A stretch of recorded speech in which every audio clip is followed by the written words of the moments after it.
স্বাগতম।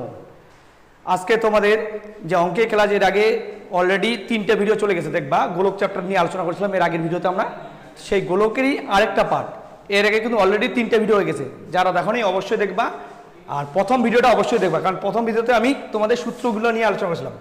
তো আজকে গোলক চ্যাপ্টারের আরেকটা পার্ট, দেখো 10 থেকে যে অঙ্কগুলো আছে এই অঙ্কগুলো আমরা আলোচনা করব। তো দেখে নাও কি আছে। 10 নম্বর অঙ্ক দেখো, একটি অর্ধগোলাকৃতি গম্বুজের ভূমিতলের ব্যাস 42 ডেসিমি দেখা আছে। এটা কি আছে? ব্যাস। এই জায়গাটা মাথা রাখবা, ব্যাস আছে 42 ডেসিমি। তাহলে এর আগের দিন আমি তোমাদের বলে দিয়েছিলাম, যদি ব্যাস দেওয়া থাকে তাহলে কি করতে হবে? ব্যাস দেওয়া থাকলে ব্যাসার্ধ করে নিব। তারপর হচ্ছে গম্বুজটির উপরিতল মানে সাইডগুলো রং করবে। রং করতে 1 বর্গমিটারে 35 টাকা হিসাবে কত টাকা খরচ পড়বে। আরেকটা জিনিস এখানে মনে রাখতে হবে তোমাদের, দেখো এখানে অঙ্কটা দেখো ডেসিমিটারে দেওয়া আছে। এখানে আছে ডেসিমিটার, এই যে আমাদের টাকার হিসাবটা আছে এখানে কি আছে? মিটারে, বর্গ মিটার দেখো লেখা আছে। এই দুইটা জায়গা একটু ভালো করে দেখবা। কি দেখবা? যে ব্যাস আছে ব্যাসার্ধ করে নিব, আর কি দেওয়া আছে? বর্গ মিটার আছে টাকাটা, কিন্তু এখানে আছে ডেসিমিটার। তাহলে আমাদের এই ডেসিমিটারটাকে মিটার করে নিব, প্রথম কাজ। ঠিক আছে, তাহলে কি কি দেওয়া আছে লিখে নিই। প্রথমে লিখে নিয়েছি যে ব্যাস কত, ব্যাস হলো 42 ডেসিমি। ব্যাসটা 42 ডেসিমি। ব্যাস যদি দেওয়া থাকে ব্যাসার্ধ করতে হবে, সুতরাং ব্যাসার্ধ ইকুয়াল টু 42/2 সমান 21 ডেসিমি। ঠিক আছে, তাহলে ব্যাস দেওয়া ছিল 42 ডেসিমি, ব্যাসকে ব্যাসার্ধ করলে কি হবে? 21 ডেসিমি। এবার আমি কি বললাম যে ব্যাস ব্যাসার্ধ তো করলাম, ডেসিমিটার আছে এটাকে মিটার করতে হবে। এবার দেখো ডেসিমিটার থেকে মিটার যদি যায়, ডেসিমিটার থেকে মিটার কিন্তু বড়, কত বড়? 10 গুণ বড়। তাহলে ডেসিমিটার থেকে আমি মিটার করতে হলে একে 10 দিয়ে ভাগ করে নিতে হবে, কারণ মিটার মানে বড়, বড়তে যাইতে হলে ভাগ।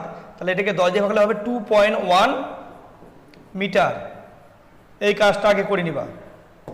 তাহলে কি করলাম? ব্যাস ছিল ব্যাসার্ধ করলাম, ব্যাসার্ধ থেকে তারপরে এটাকে ডেসিমিটার থেকে মিটার করলাম, মিটার করাতে একটা পয়েন্ট চলে আসলো 2.1 মিটার। এবার আমাদের গম্বুজটি উপরিতল মানে 500 তল রং করবে। দেখো সূত্র এক, গম্বুজটির 500 তলের ক্ষেত্রফলটা বের করতে হবে। সুতরাং 500 তলের ক্ষেত্রফল হবে 500 তলের ক্ষেত্রফল হবে, এর গম্বুজটা কেমন দেখতে? অর্ধগোলাকৃতি। দেখো অর্ধগোলকের ক্ষেত্রফল সূত্র দেখবা, আমি লেখাছিলাম প্রথম দিন। অর্ধগোলকের ক্ষেত্রফল সূত্র কি ছিল? 2πr², 2πr²। 2 লিখবো, পাই মানে 22/7, আর আর মানে ব্যাসার্ধ। ব্যাসার্ধ কত আছে? 2.1, 2.1 স্কয়ার মানে 2.1টাকে দুইবার লিখবো। এবার 7 দিয়ে 21কে কাটো, 7 দিয়ে 21 কাটলে 3 × 7 = 21, 0.3। দেখো 0.3 হলো।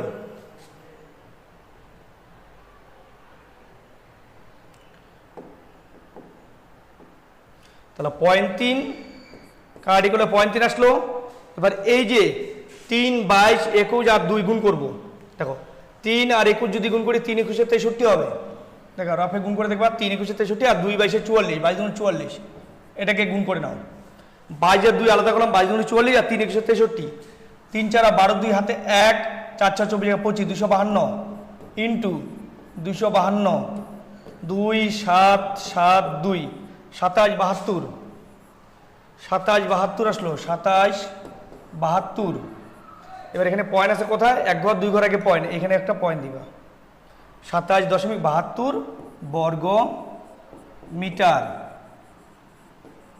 এটা হলো ক্ষেত্রফল বার হলো, 500 তলের ক্ষেত্রফল। এবার হচ্ছে 500 তল রং করবে, খরচ বের করে। খরচ বের করার জন্য যে 35 টাকা দিয়ে গুণ করবো। দেখো সূত্র এক, দেখো রং করতে খরচ হবে, রং করতে খরচ হবে, খরচ বের করার জন্য কি করবো? 27.72 ইন্টু 35 দিয়ে গুণ করবা। এই যে 27.72টাকে 35 দিয়ে গুণ করে নিবা, করে দেখো কত হয়। এই গুণটা করে নাও। কি হবে? 5 × 10 = 0, হাতে 1, 5 7 35, 34 6 হাতে 3, 5 7 38 8 3, 13, 13,860, 3 দ্বিগুণ 3 দুগুণে 6, 3 7 21 1 হাতে 2, 3 7 21 22 23 হাতে 2, 3 2 6 8, 0 6 6 12 2 হাতে 1, 10 0 হাতে 1 7, 8 1 9, দেখ গুণ করলে এটা আসবে 970 20, পয়েন্ট আছে 2 ঘর 2 ঘর দেবো, তাহলে উত্তর আসলো 970.20 টাকা।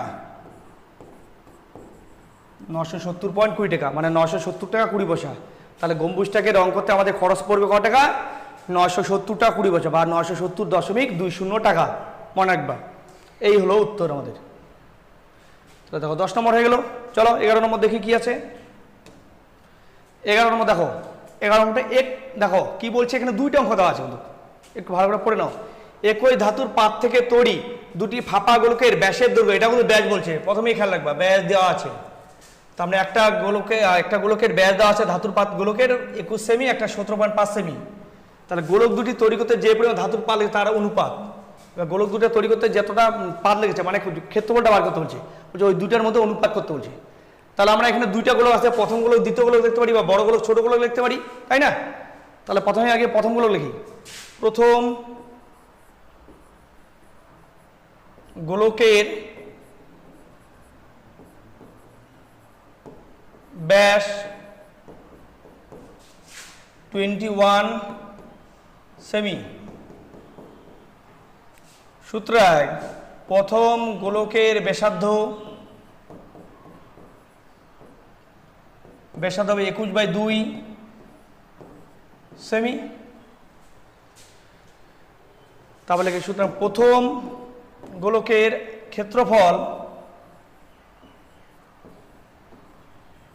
ক্ষেত্রফলের সূত্র কি হবে?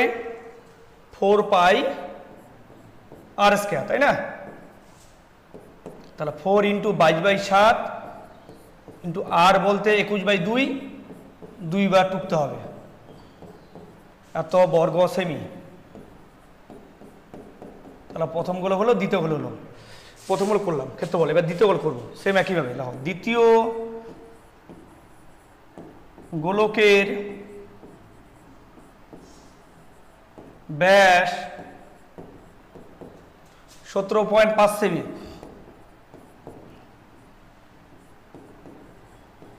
তারপর দেখো দ্বিতীয় গোলকের ব্যাসার্ধ, ব্যাস থেকে ব্যাসার্ধ করি 17.5 ভাগ 2 সেমি। তারপর দ্বিতীয় গোলকের ক্ষেত্রফল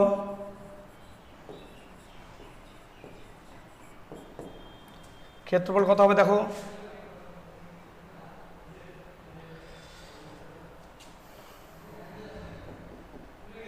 ক্ষেত্রফলের সূত্র জানি 4πr², সূত্র লিখলাম না, একবার বসালাম 4 × 22/7 ইন্টু 17.5, 17.5/2 ইন্টু 17.5/2, এত বর্গ সেমি। তাহলে প্রথম গোলকের ক্ষেত্রফল করলাম, দ্বিতীয় গোলকের ক্ষেত্রফল করলাম। এবার এই দুটার মধ্যে অনুপাত করতে বলছে। সুতরাং গোলক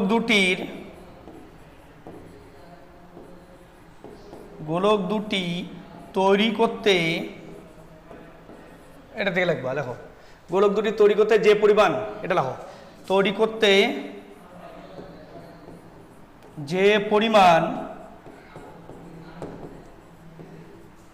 পাত লেগেছে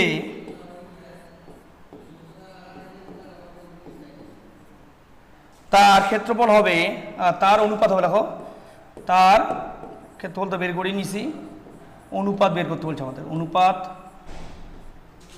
হবে, তাহলে অনুপাত কিভাবে করব? অনুপাত করার জন্য আমরা করব এটা ভাগ এটা, তাই না? দাগ দিয়ে উপর নিচে লিখি, তাহলে অনুপাত হয়ে যাবে 4 × 22/7 ইন্টু 21/2, 21/2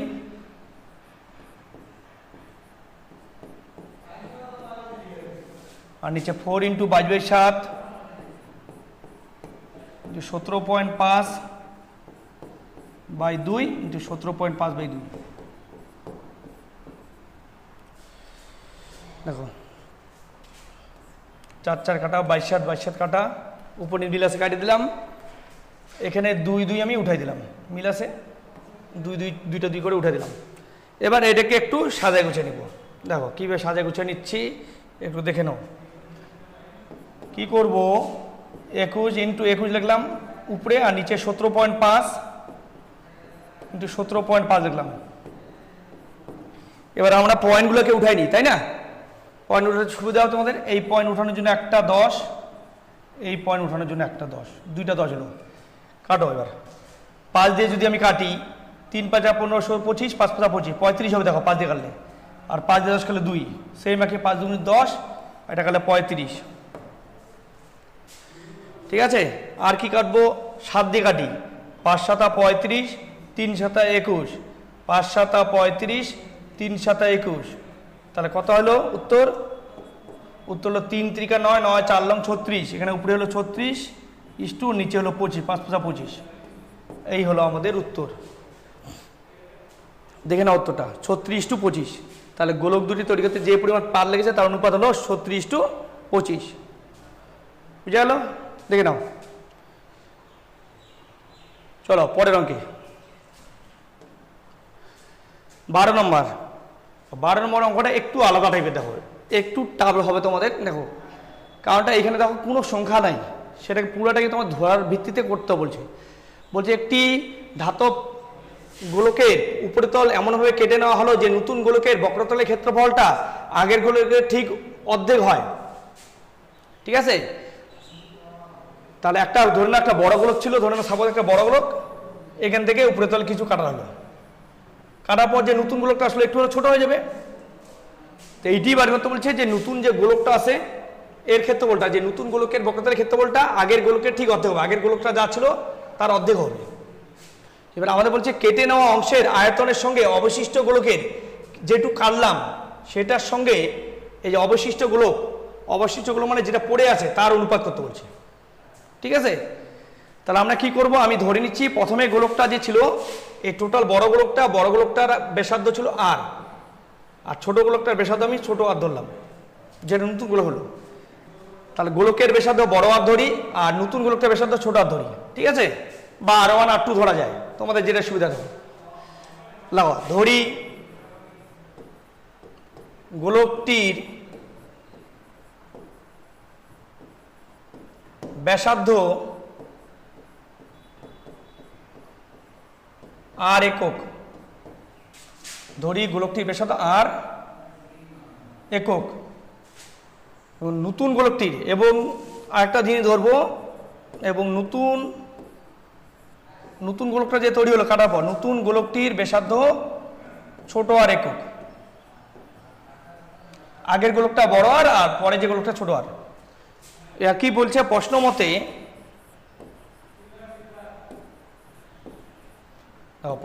বলছে নতুন গোলকের বক্রতলের ক্ষেত্রফল, নতুন গোলক মানে এই যে নতুন গোলক তার ক্ষেত্রফলটা কি হবে, সূত্র 4πr²।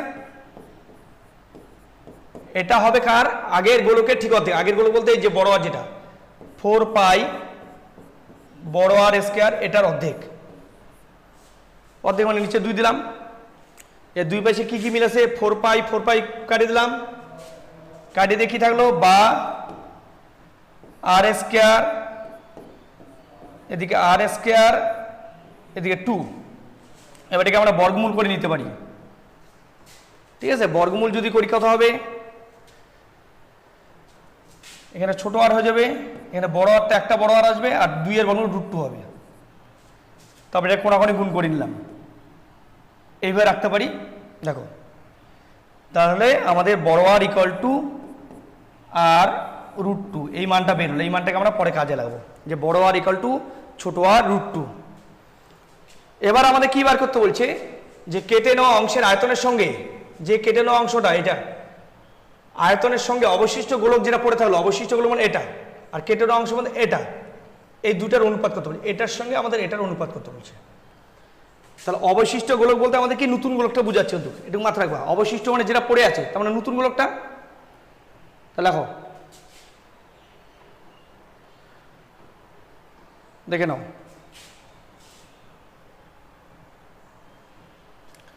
তাহলে সূত্র 1,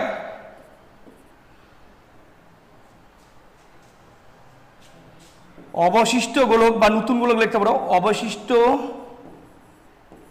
গোলকের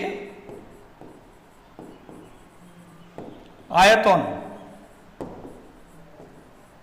অবশিষ্ট গোলক বলতে এটার আয়তন, এর আয়তনের সূত্র কি 4/3 পাই আর ছোট আর হচ্ছে r কিউব, এত ঘন একক,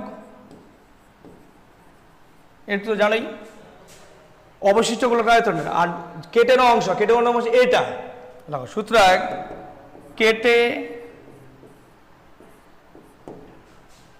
কেটে নেওয়া অংশের আয়তন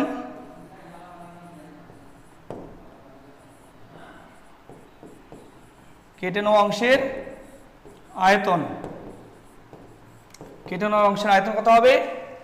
কেটে নেওয়া অংশের আয়তন বলতে টোটাল গোলকটা, বড় গোলক থেকে ছোট গোলক বাদ দিলে কেটে নেওয়া এটুকু পাবো, কারণ এই টোটাল গোলকটা যা হবে তাতে এটা যদি বাদ দিই তাহলে কেটে নেওয়া অংশ, তা টোটাল গোলক বড় গোলকটা করব 4/3 পাই, এটা থেকে এটা বিয়োগ r কিউব মাইনাস ছোট r কিউব, এত ঘন করে দেখো।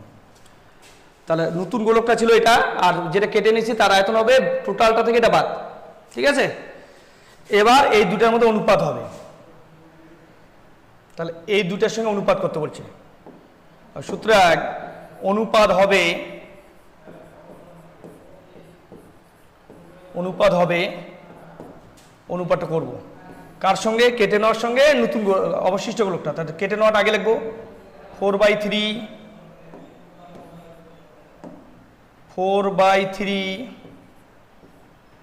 পাই, নিচেও 4/3 পাই, এটা তো থাকবে, এটা পরে কাটিয়ে যাবে যদিও, r কিউব মাইনাস ছোট r কিউব, আর এটা r কিউব, ঠিক আছে? তাহলে 4/3 পাই 4/3 পাই কাটিয়ে দিলাম, করো সমান দাও, সমান দিয়ে নিচে r কিউবটা লিখলাম।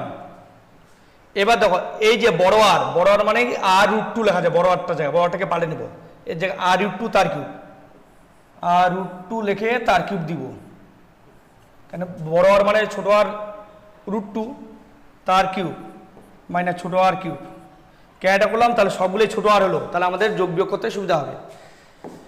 এবার এটাকে ভাঙায় নিই, দেখো এটা যদি আমি ভাঙাই √2 কিউব মানে একটা 2 পাবো, একটা 2 পাবো, একটা √2 ভিতরে থাকবে, কারণ তিনটে √2, দুইটার জন্য একটা খালি 2 আসে, 2√2 r cube minus r cube by r cube, তারপরে r কিউবটা কমন নিব,